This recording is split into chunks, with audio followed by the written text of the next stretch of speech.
और अब अनुपमा अपनी बेटी को दिवाकर से बचाएगी। अनुपमा को पिछले 2 दिनों से आभास हो रहा था कि दिवाकर दिल्ली में ही है, लेकिन वह इस बात को मानने के लिए तैयार नहीं थी, क्योंकि पाखी ने उसे बताया था कि दिवाकर उसके साथ अहमदाबाद में है। लेकिन जब पाखी खुद दिल्ली आती है और दिवाकर से मिलती है, तो दिवाकर उसे धमकाने लगता है और परेशान करता है। ऐसे में अनुपमा अपनी बेटी को दिवाकर से बचाने के लिए आगे आएगी। सीरियल अनुपमा का आने वाला एपिसोड काफी इंटरेस्टिंग और धमाकेदार ट्विस्ट से भरपूर होने वाला है। अनुपमा अपने बापूजी के साथ बापूजी के दोस्त की पत्नी को बचाने के लिए उनके बेटे के घर जाती है। वहां पहुंचकर वे दोनों ऐसा नाटक करते हैं मानो वे बहुत बड़े रईस हों। वे बताते हैं कि दुबई में उनका बड़ा बिजनेस है और वे अर्जुन की मां के दूर के रिश्तेदार हैं। अर्जुन और उसकी पत्नी टीना पहले तो उन पर भरोसा नहीं करते और उन्हें घर से निकालने की बात करने लगते हैं, लेकिन बाद में अनुपमा और बापूजी बड़ी बड़ी बातें करके उन्हें लालच में डाल देते हैं। जैसे ही अनुपमा और बापूजी वहां से जाने लगते हैं, अर्जुन और टीना उन्हें रोक लेते हैं। इसके बाद उन्हें सबक सिखाया जाएगा। यहाँ पिटाई का मतलब शारीरिक मारपीट नहीं, बल्कि उन्हें यह समझाया जाएगा कि अपने माँ बाप के साथ कैसा व्यवहार करना चाहिए। अर्जुन और टीना ने अपने बेटे को उसकी दादी से मिलने से रोक रखा था, लेकिन अब यह सब बंद करवाया जाएगा। इसके बाद बापूजी की भाभी अपने पोते से मिल पाएंगी और उनके साथ जो अब तक गलत व्यवहार हुआ था, वह सब सुधरने लगेगा। अनुपमा अपने बापूजी के साथ मिलकर अपनी बीजी के लिए बहुत कुछ करना चाहती है। इसी सिलसिले में वह आगे बढ़ती है और अर्जुन व टीना को सबक सिखाती है। टीना बार बार इस लालच में आ जाती है कि इनके पास बहुत प्रॉपर्टी है और वह सब हड़प लेगी।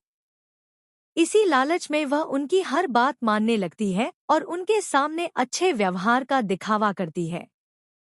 दूसरी तरफ अनुपमा बार बार महसूस कर रही है कि दिवाकर उसके आसपास ही है और उसकी बेटी के साथ जो हुआ है वह बिल्कुल गलत है। तभी ईशु का फोन आता है और वह बताती है कि पाखी के साथ क्या हुआ। दिवाकर उसके पैसे लेकर भाग गया है और पाखी का दिल बुरी तरह टूट चुका है। इसके बाद अनुपमा ईशु से कहती है कि जब तक वह लौटकर नहीं आती, वह पाखी का ध्यान रखे। लेकिन अनुपमा को क्या पता था कि उसी मंदिर में भोलेनाथ उसे दिवाकर के परिवार से मिलवाएंगे। उन्हें आज तक यह पता ही नहीं है कि दिवाकर ने कितनी लड़कियों की जिंदगी बर्बाद की है और कितनों को अपने जाल में फंसाया है।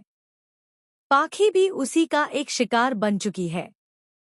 अनुपमा एक समस्या से निकलती है तो दूसरी का सामना करने के लिए तैयार रहती है।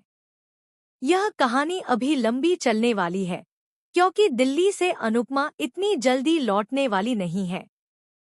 बापूजी के दोस्त का घर ठीक करने के बाद वह सबसे पहले दिवाकर के पास जाएगी और उसे जेल पहुंचाने की तैयारी करेगी।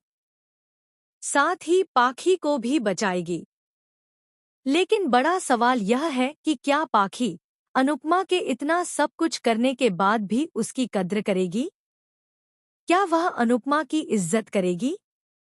इतने सालों में न जाने कितनी बार अनुपमा ने पाखी को बचाया है, उसके कारनामों को छिपाया है और उसकी वजह से होने वाले नुकसान को संभाला है। ईशु को भी बचाया है। फिर भी ये बच्चे अपनी हरकतों से बाज नहीं आते। पाखी तो अक्सर मौका मिलते ही अनुपमा को नीचा दिखाने की कोशिश करती है। तो आपको क्या लगता है? क्या अनुपमा कभी इन पारिवारिक उलझनों से बाहर निकल पाएगी? क्या वह दूसरों की समस्याओं को अपनी समस्या बनाना छोड़ेगी? और जब गौतम की सच्चाई पराग के सामने आएगी, तब अनुपमा क्या कदम उठाएगी? हमें कमेंट बॉक्स में लिखकर जरूर बताएं। ऐसे ही धमाकेदार ट्विस्ट जानने के लिए चैनल को सब्सक्राइब करें। मिलते हैं अगली वीडियो में।